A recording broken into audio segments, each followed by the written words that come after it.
So డీటెయిల్స్లోకి వెళ్దాం. ప్రతినిధి ఉదయ్ సిద్ధంగా ఉన్నారు. ఉదయ్, సో ఏం జరిగింది? ఒకే ఫ్యామిలీలో ఉన్న వారు బయటికి రాలేదు, మూడో వ్యక్తి ఎవరైనా ఉన్నారా అంటే అనుమానము లేదు. నిజంగానే ఆ భార్యకు తెలియకుండా ఎవరైనా మూడో వ్యక్తి వచ్చి హతమార్చంటే భార్య కనీసం తను బతికే ఉంది కాబట్టి ఇతరులకు ఇన్ఫర్మేషన్ ఇవ్వాల్సింది. ఉదయాన్నే బయటికి రావడం మేము చూసామనేటువంటి మాటని ఇరుగు పొరుగు వారు చెప్తున్నారు. అంటే ఆ అమ్మాయికి ఫుల్ కాన్షియస్గా, అంటే భార్యకి ఫుల్ కాన్షియస్గా ఉంది, బయటికి లోపల వెళ్ళడం ఆ ఇరుగు పొరుగు వారు చూశారు. ఏం జరిగి ఉండొచ్చు? పోలీసులు ఇప్పుడు భార్యపై అనుమానం వ్యక్తం చేస్తున్నారు. బంధువులు ఏం చెప్తున్నారు? ఎటువంటి గొడవలు ఉండేవి? దీనిపైన పోలీసుల యాక్షన్ ఏంటి?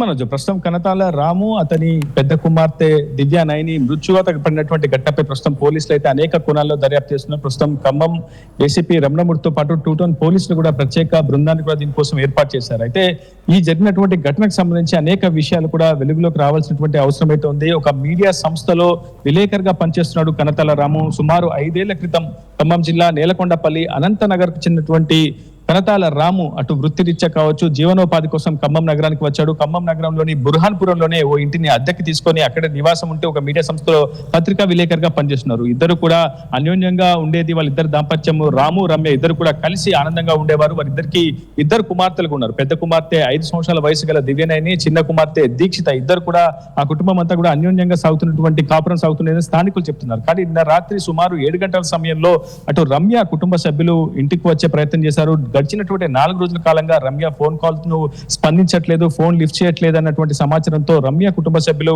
ఇంటికి వచ్చి చూడగా పూర్తిగా ఇంట్లోంచి దుర్వాసన రావడం కావచ్చు, ఇంట్లో ఉన్నటువంటి చిన్న కుమార్తె కిటికీలోంచి కొంత భీతిలుతూ భయపడుతూ వారిని గమనించడంతో ఒకసారిగా ఏం జరిగిందన్నటువంటి ఆలోచన ఆంతర్యం వాళ్ళ మదిలో తట్టడంతో అక్కడ ఉన్నటువంటి కుటుంబ సభ్యులు, రమ్య కుటుంబ సభ్యులు, రమ్య తల్లి, సోదరుడు కావచ్చు, ఇతరత్ర కుటుంబ సభ్యులతో పాటు స్థానికుల సహకారంతో ఇంటి తలుపులు బద్దలు కొట్టి లోపలికి వెళ్లే ప్రయత్నం చేశారు. అయితే ఒక్కసారిగా లోపలికి వెళ్ళిన తర్వాత రక్తపు మడుగులో గదిలోనే పూర్తిగా అచేతనమైనటువంటి స్థితిలో తీవ్రమైనటువంటి రక్తసిక్తమైనటువంటి గాయాలతో దర్శనం ఇచ్చాడు కనతాల రాము. అతని పెద్ద కుమార్తె దివ్యనయని కూడా పూర్తి స్థాయిలో రక్తపు మడుగులో కొట్టుకొని పడడం చూశారు స్థానికులు. వెంటనే ఈ అంశంపై ఖమ్మం 2 టౌన్ పోలీసులకు సమాచారం ఇచ్చారు. వెంటనే క్లూస్ టీమ్ కూడా రంగంలోకి దిగింది. అయితే అప్పటికే అటు పూర్తిగా కుటుంబ సభ్యుల్లో ఉన్నటువంటి అందరూ కూడా మృత్యువాత పడ్డారని స్థానికులు భావించారు. కానీ చిన్న కుమార్తె దీక్షిత మాత్రం పూర్తిగా ఆమె కోలుకుంది. అపస్మారక స్థితిలోంచి కోలుకున్న తర్వాత అటు వాళ్ళందరినీ కూడా గమనించి ప్రారంభించడంతో వెంటనే ఆమెను హుటాహుటిన స్థానిక ప్రైవేట్ ఆసుపత్రికి తరలించి చికిత్స అందించే ప్రయత్నం చేశారు. ఆ తర్వాత రాము భార్య ఉన్నటువంటి రమ్యను కూడా పూర్తిగా ఆమెను తట్టి లేపే ప్రయత్నిస్తారు. అయితే అప్పటికే ఆమె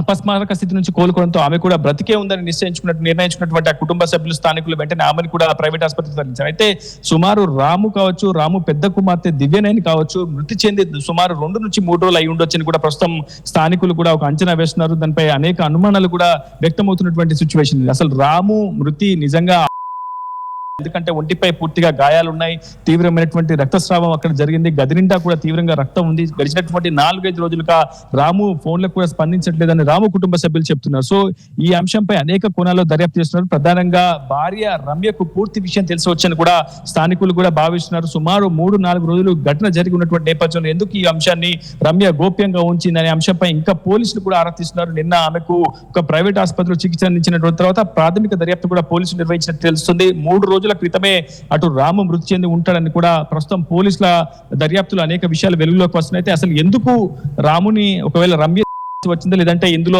మూడో ఒక వ్యక్తి ప్రమేయం ఏమైనా ఉందా, లేదంటే ఇతరత్ర వివాహేతర సంబంధాలు లాంటి ఏమైనా కారణాలు ఉన్నాయా, లేదంటే భార్యాభర్తల మధ్య మనస్పర్ధల నేపథ్యంలో ఇరువురి మధ్య ఘర్షణ జరిగిన నేపథ్యంలో అటు ఏదైనా అంటే పూర్తిగా ఏదైనా సంబంధించినటువంటి వస్తువుతో ఆమె తలబాదనం కానీ ఇట్లాంటి ఏమైనా చేసిందా, అందుకే పెద్ద ఎత్తున రక్తస్రావం జరిగిందా అనేది కూడా పూర్తి స్థాయిలో అటు పోలీసులు కావచ్చు, క్లూస్ టీమ్ కూడా పూర్తి స్థాయిలో వెరిఫై అయితే చేస్తుంది. అయితే మూడో వ్యక్తి ఎవరైనా వచ్చారా లేదా, ఇందులో కేవలం ఎందుకంటే ఒక వ్యక్తిని ఒక వ్యక్తిపై దాడి చేయాలన్నా కానీ కేవలం ఒక్క మహిళతో అయి ఉండదు, ఖచ్చితంగా వేరొకరు సహాయం చేసి ఉండొచ్చు అనేది కూడా అనుమానాలు వ్యక్తమవుతున్నాయి. ప్రస్తుతం పోలీసులు కూడా అక్కడ స్థానికంగా ఉన్నటువంటి సీసీ ఫుటేజ్ కావచ్చు, సీసీ కెమెరాలు కూడా పరిశీలించే సిచ్యువేషన్ చూస్తూ ఉంటే అక్కడ రమ్య అపస్మారక స్థితిలో వెళ్ళిన సిచ్యువేషన్ కానీ, దీక్షిత చిన్న కూతురు సిచ్యువేషన్ కానీ, రాము పెద్ద కుమార్తె దివ్యనయని వెళ్ళిన సిచ్యువేషన్ చూస్తూ ఉంటే స్థానికులకు ఏమనిపించింది అంటే ఎవరో ఒకరు ఎంట్రీ ఇచ్చి దాడి చేశారనిపించిందా, వాళ్ళ ఒంటిపై ఎటువంటి గాయాలు ఉన్నాయి ముందుగా గమనించినప్పుడు వాళ్ళకి ఏ రకంగా అనిపించిందా, గాయాలు కానీ లేకపోతే వాళ్ళున్న సిచ్యువేషన్ కానీ?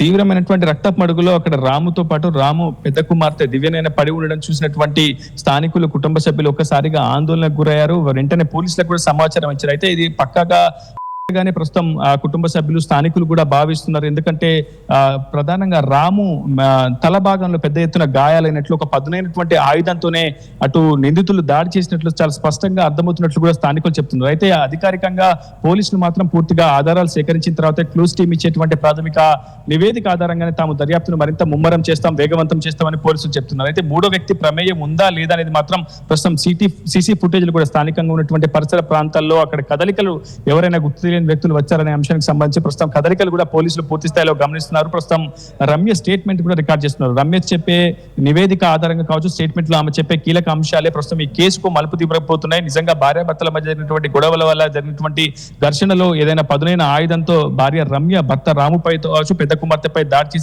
చేసిందా, లేదంటే మూడొక వ్యక్తి ఆ ఇంట్లోకి ప్రవేశించి వారిద్దరిని కూడా చేశాడా, ఆ తర్వాత అసలు ఈ అంశం జరిగిన తర్వాత కూడా అటు రమ్య పాల్పడ్డట్టు తెలుస్తుంది కూడా ఆమె సేవించినట్టు ప్రస్తుతం రాము తల్లిదండ్రులు కానీ రాము తరఫున బంధువులు కానీ అనుమానం వ్యక్తం చేస్తున్నారు. రమ్య ఎలా ఉండేది, రాముతో గొడవలు తగాదాలు ఉండేవా?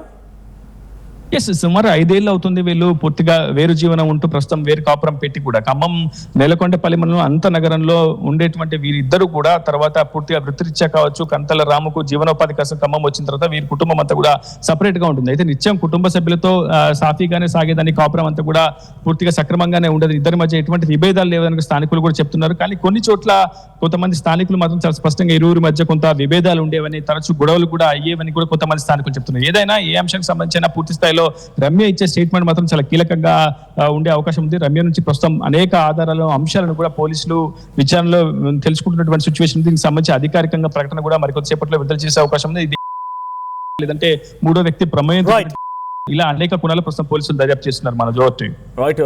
Thank you Uday. This content had some disturbing visuals. Viewer discretion advised. ఈ కాంటెంట్లో కొంత కలవరపాటు గురి చేసే అంశాలను తగు జాగ్రత్తలు తీసుకోమని ఆర్టీవీ హెచ్చరిస్తోంది. ఖమ్మం జిల్లా బుర్హాన్పల్లికి సంబంధించినటువంటి తండ్రి కుమార్తెల యొక్క మరణానికి సంబంధించిన విషయంలో ఇది ఒక మిస్టరీగా మారింది. అయితే రాము తన పెద్ద కుమార్తె దివ్యనైని ఇద్దరు రక్తపు మడుగులో ఉన్నారు, పడిపోయి ఉన్నారు. సుమారుగా 3 రోజులు అయిపోతుంది వాళ్ళు చనిపోయాయనేది స్థానికులు చెప్తున్నమాట. సో కుళ్ళిపోయిన వాసన వచ్చింది ఆ ఇంట్లో నుంచి అని అంటే ఎన్ని రోజులు అవుతుందో చనిపోయి అర్థం చేసుకోండి. సో భార్య అండ్ చిన్న కుమార్ ఇద్దరు కూడా అపస్మారక స్థితిలో ఉన్నారు. అయితే అదే రోజు ఉదయాన్నే భార్య బయటికి వెళ్ళొచ్చింది. ఉదయం 9 గంటల సమయానికి టిఫిన్ కూడా తీసుకొచ్చింది. భర్తకి హెల్త్ బాగాలేదు, ఫీవర్ వచ్చిందని కూడా బయట స్థానికులకి ఇరుగు పొరుగు వారికి చెప్పినట్టుగా ఒక నైబర్, అంటే రామునిటువంటి ఇంటి దగ్గర ఉన్నటువంటి ఒక ఇరుగు పొరుగు నైబర్ చెప్తున్నమాట.